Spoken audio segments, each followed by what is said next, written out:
standing on a jagged shoreline, the icy wind biting at your skin. Out of the mist, enormous longships slice through the water, their dragon-headed prows gleaming like phantoms of a forgotten age. Villages erupt in chaos, church bells ringing frantically, and warriors with axes charging in like a force of nature. Sounds like the stuff of legends, right? But here's the thing. They were real. And they weren't just raiders. They were explorers, traders, and innovators who reshaped entire civilizations. You think you know the Vikings? You've barely scratched the surface. In this video, we're tearing through history to uncover the raw, untamed truth of these Norse legends. From their cunning battle tactics to their daring voyages into the unknown, we'll reveal how the Vikings left an indelible mark on the world. Ready to dive into a world of blood, valor, and unrelenting adventure? Let's go. Imagine you're sitting in a tiny village in Europe around the late 700s. Most people have no idea what's happening a few miles beyond their fields, let alone across the sea. Back then, Europe was like a big patchwork quilt. Each little area was its own kingdom, and defense wasn't always top-notch. Monasteries and coastal towns might have had a guard or two, but not enough to handle a sudden rush of fierce warriors sailing in on sleek wooden ships. That's where the Vikings saw a golden chance. They were living in what's now Norway, Sweden, and Denmark, places that didn't have the best farmland for everyone. A growing population plus a hunger for silver, spices, and new land pushed many people to look outward. Around the late 700s, some say 793 to be exact, when the famous Lindisfarne raid happened, these Norse seafarers started showing up unannounced in various parts of Europe. To put this in perspective, think of Europe at the time as a neighborhood with lots of small houses and weak locks on the doors. The Vikings had the key, fast ships that could slip through rivers like sneaky alleyways. That's how they reached spots that seemed safe from sea-based attacks. According to the old Anglo-Saxon Chronicle, their sudden appearance at places like Lindisfarne shocked everyone, making people believe they were getting punished by higher powers. People often picture Vikings as wild raiders with nothing on their minds but treasure and battles. But at home, their daily life looked pretty normal, like a small town community where everyone knew everyone else. Of course, there were still clear lines about who had the power and who had the hard chores. At the top were the Jarls who had money, land, and influence. Think of them like local bosses who made big decisions. Then came the Carls, who were free folk. They could farm, trade, or craft tools. At the bottom were the thralls, who were slaves. They worked for the Jarls and Carls, often doing tasks like ploughing fields or building houses. Visualize a Viking village where the houses are made of wood, with grass on the roof to keep warm in the cold months. The men might be out in the fields or fixing longships. The women could be cooking, weaving clothes, or overseeing the farm while the men are gone. Some evidence shows that women in Viking society could own property and sometimes even divorce their husbands if things got rough, which was a pretty big deal compared to other parts of medieval Europe.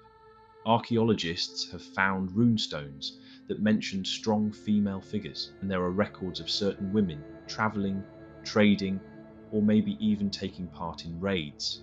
These are commonly known as shield maidens. But it highlights that Viking women weren't always stuck in one place. Honour was huge for the Vikings. If someone in your family was insulted, you were expected to stand up for them. These values were woven into their stories and poems, known as sagas. Many sagas talk about family loyalty and the idea of doing something bold enough to be remembered. Archaeologists digging in Norway over 100 years ago uncovered ship burials like the Oseberg ship, filled with goods and personal items. This showed how serious they were about honouring the dead and their ancestors. They believed that the way you lived, and even how you were buried, said a lot about your place in society. Viking life wasn't all swords and storms. In many ways, it was built around farming, trading, and raising kids who could keep the family line going. Most people worked the land to grow crops or raise animals. Others traded, bringing goods like furs, spices, and metals back home. All the while, they held on tight to their traditions and family ties, which shaped what we know as the Viking Age. It's a reminder that behind the raids and drama, these were real communities with their own rules, daily struggles, and a knack for making the most out of life in the north. Vikings weren't just tough, they had a whole bag of tricks up their sleeve. Their longships were shallow enough to glide through rivers, letting them sneak into places no one ever expected. They also had tried and true formations like lining up side by side with shields locked together, known in popular culture as a shield wall. When they charged like that, it felt like a giant fist slamming into the enemy's front line. They were smart about when and where they struck, often at dawn, hitting spots that were rich but badly guarded, then sailing off before anyone really knew what was happening. But there's another layer to their fighting style that people still talk about: the Berserkers. These were warriors who seemed to fight in a wild trance-like state, as if fear took a back seat. Some say they wore animal skins like bears or wolves, while others claim they might have used certain plants or mushrooms to fire themselves up. Historians still argue about what caused their rage, but one thing's for sure: facing a berserker must have been like going up against a raging bull in a pen. There are old sagas that describe berserkers howling and biting their shields, showing the enemy they were ready for anything.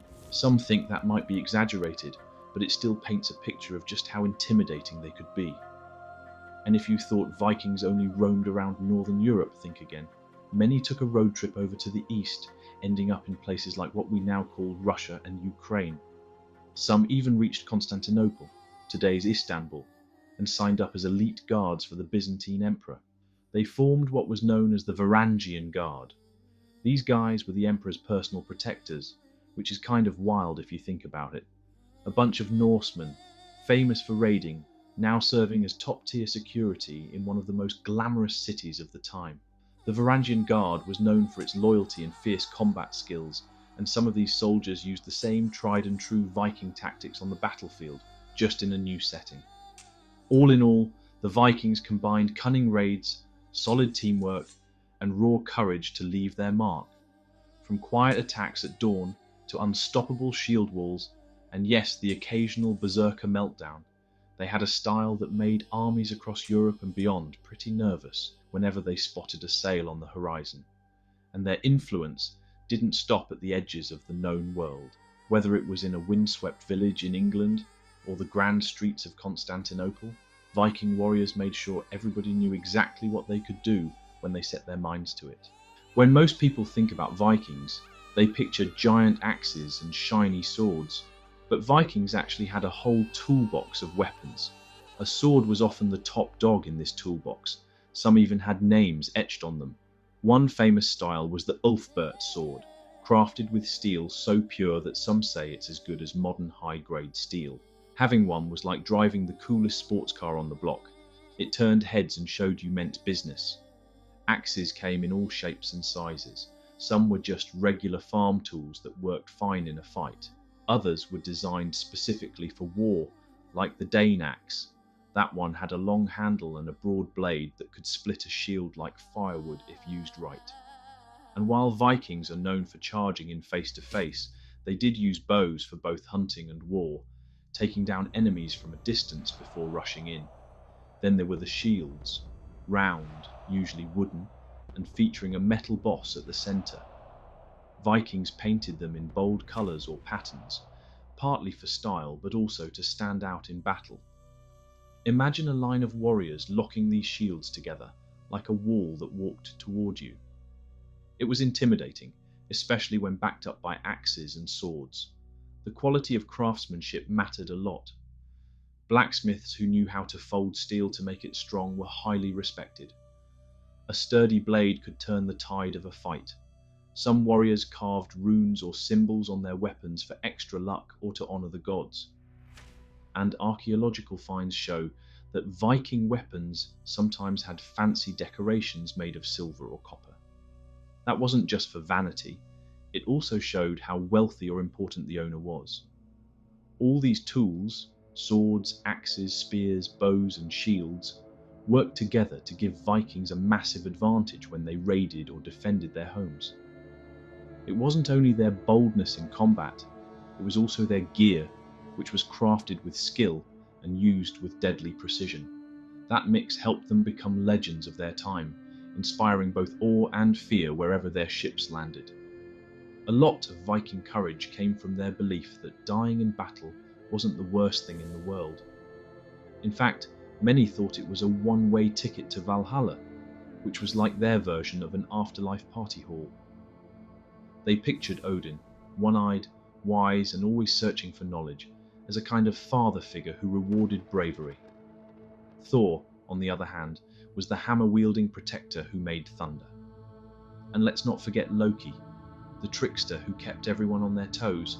These gods show up in old poems called the Eddas, where they argue, fight giants, and generally remind humans that the world can be a wild place. Rituals and beliefs were woven into daily life. Some Vikings carved runes on stones, maybe to honor the gods or a loved one who passed away. Others told stories around the fire about brave warriors who gained Odin's favor by dying with a sword in hand. This mindset, believing that glorious death could lead to a sweet afterlife, was a big reason they charged into battles with such boldness. Over time, though, the Vikings started converting into Christianity. Some did it voluntarily, maybe for trade advantages or alliances, while others had to convert at sword point. By the 900s and 1000s, a lot of Scandinavia was getting baptized, building churches and shifting away from the old gods. You can even find rune stones that mention both Norse and Christian ideas, like mixing Odin references with the cross. It was sort of like two faiths colliding in one place, but whether they prayed to Odin or Christ, Vikings kept that fearless streak that made them so famous. You could say their devotion, first to their old gods, then later to new ones, helped shape the story we remember today. Even now, it's hard to talk about Vikings without picturing Thor's hammer or Valhalla's feasting halls. Those myths might have changed over the centuries, but the spirit behind them still packs a punch in stories, movies, and even pop culture. Most people tend to think of Vikings only when they're out raiding and fighting, but back home, life was all about farming, family, and tradition. In many ways, Viking communities were like small towns today, full of everyday routines, tasks that had to get done, and a social order that kept everything ticking. From strong-willed women handling the homestead to kids eager to grow up and join the action, the Viking world was about more than just raids. It was about people finding ways to survive and thrive in a land of cold winters and endless possibilities. Even though Vikings are most famous for raiding, they shaped entire parts of Europe long after they sailed home. Take England, for example. The region once called the Danelaw was under heavy Viking influence. And if you see a place name ending with by or thorp, chances are it traces back to Old Norse. Then there's Normandy in France, literally named Land of the Northmen. The descendants of Vikings who settled there ended up crossing the English Channel in 1066, changing the course of English history again. They left a mark on languages too. English speakers still use words like egg, sky, and take, all thanks to Old Norse roots. And let's not forget shipbuilding. Viking longships were so advanced that they set new standards for how people built and navigated vessels. Some experts say the drive behind the Age of Exploration might have gotten a spark from Viking voyages to places like Iceland, Greenland, and maybe even North America. That's a pretty big claim, but it shows the Vikings were ahead of their time when it came to sailing. As for culture, the world still loves Viking lore. People today dress up in horned helmets at festivals, even though there's no solid proof Vikings actually wore them. Hollywood, TV shows, and even sports teams keep the Viking image alive. Meanwhile, in Scandinavia, you'll see runestones and museums reminding everyone of that part of history. Folks there take pride in the Viking past, hosting reenactments, craft fairs, and cultural events to celebrate it. Today, their story lives on in everything from place names to pop culture.